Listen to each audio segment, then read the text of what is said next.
keeping the heartbeat of the city healthy with health tips and benefits from real doctors in the area. This is Health Help.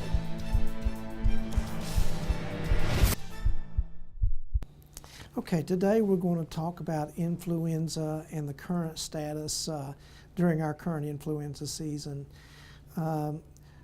Everybody thinks currently flu season is presently over with, but we're actually peaking out for this year in the last 3 or 4 weeks. We've seen peaks in our number of flus circulating in our community.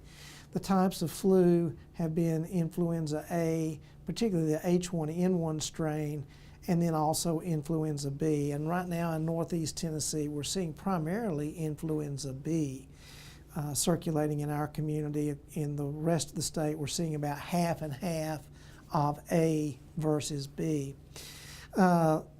With flu, if you develop the flu, you certainly want to try to get in to see your primary care provider within 24 to 48 hours, because we do have an antibiotic that is effective against shortening and decreasing the severity of the flu, particularly those who are at high risk for complications, those with lung disease, diabetes, heart disease, immunocompromised. The point of this message, though, is to say it's still not too late to get your flu vaccine. It does take about 2 weeks to take effect and for you to build that immunity, but it is not too late to receive your flu vaccine, and there is plenty of flu vaccine to be had, particularly between your primary care providers, and also within a lot of the pharmacies still have stocks of influenza vaccine to give.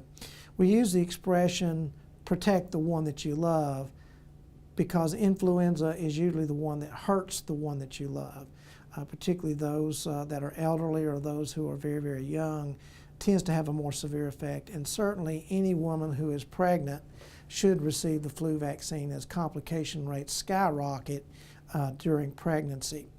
So moral of the story is, not too late to get your flu. We're seeing your flu. Preventive measures are so important, particularly in coughing, cold control, and respiratory etiquette. There are a number of other viruses that are co-circulating with the influenza virus right now, and as such, respiratory etiquette becomes important. So if you're sick, stay home. Cover a cough, cover a sneeze, try not to touch your eyes, and if you're sick, please stay home.